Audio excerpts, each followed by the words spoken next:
Hello, welcome to Science Subject for 5th grade. With me, Bu Arin. Let's go belajar bareng Bu Arin. Halo, Assalamualaikum anak-anakku kelas 5 yang cerdas dan soleh. Nah, minggu lalu kita sudah mempelajari mengenai rangka pada manusia. Minggu ini kita akan membahas lebih lanjut mengenai rangka pada hewan. Nah, kita cari apakah fungsi rangka hewan sama dengan fungsi rangka manusia?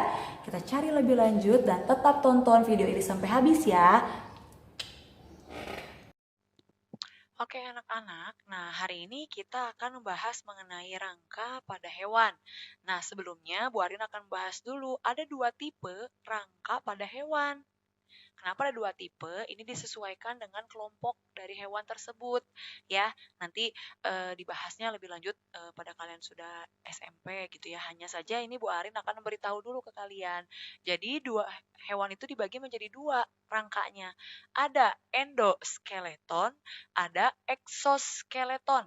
Nah, apa bedanya endo dan exo? Di sini Bu Arin beri huruf endonya itu di caps lock. Artinya, endo itu terdapat di dalam endo itu. Sementara exo itu luar. Berarti endoskeleton adalah rangka yang terdapat di dalam tubuh hewan tersebut.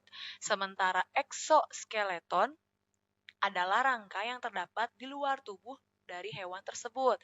Nah, itu perbedaannya.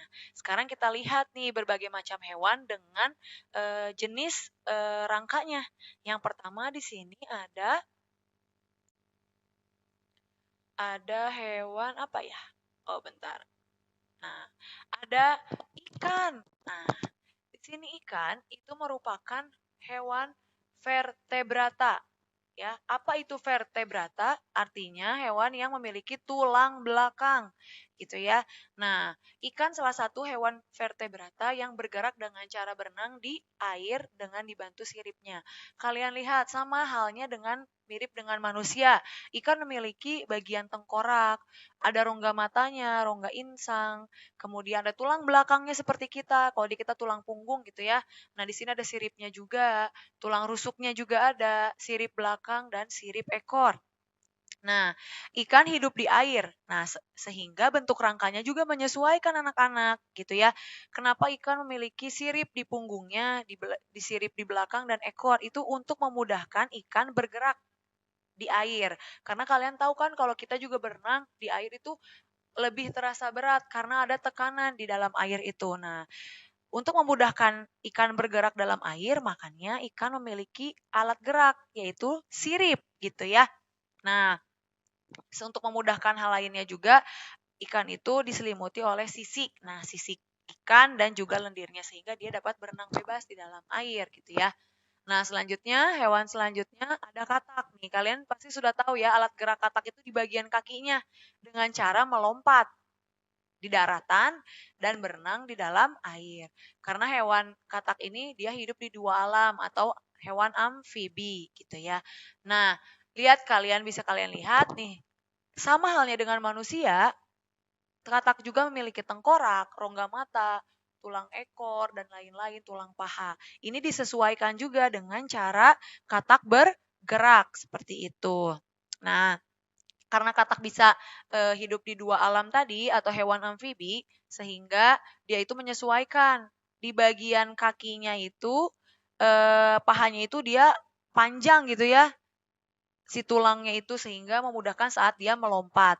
Kemudian di bagian ruas jarinya itu ada selaput yang memudahkan katak untuk berenang ketika dia berada di air, seperti itu. Nah, selanjutnya di sini ada kadal. Nah, kadal di sini juga sama halnya dengan manusia, dia termasuk ke dalam reptil ya. Dia memiliki tengkorak juga, tulang bagian belakang gitu ya, tulang paha dan lain-lain. Nah, kenapa kadal bentuk rangkanya seperti ini coba ya? Karena tentunya untuk menyesuaikan cara bergeraknya itu dengan merayap kadal itu.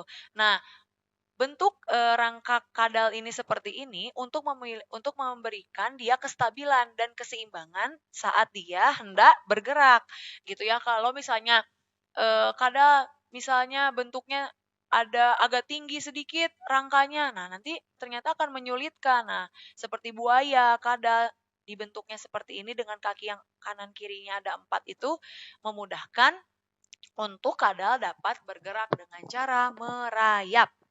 Nah, selanjutnya di sini lihat ada burung ya. Burung itu termasuk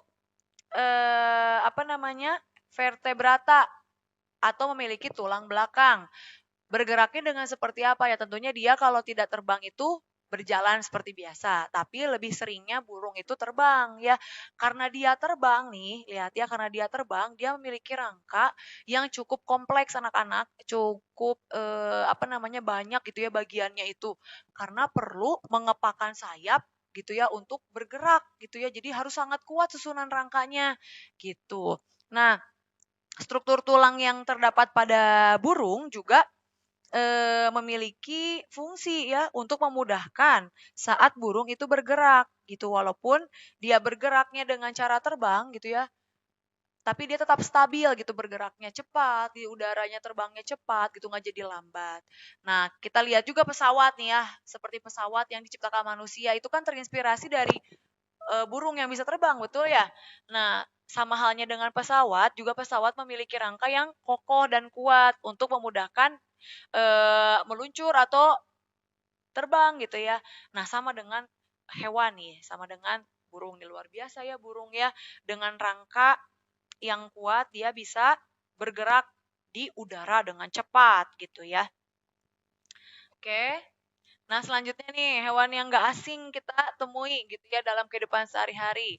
Kelinci juga salah satu hewan vertebrata yang bergeraknya hampir mirip dengan katak, yaitu melompat. Cuman kalau kelinci mah tidak berenang juga ya, karena dia hidupnya di darat.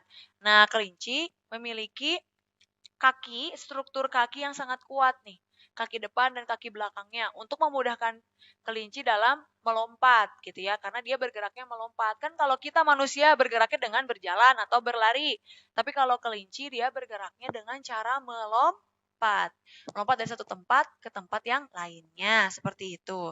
Nah, itu dia rangka yang ada pada hewan gitu ya.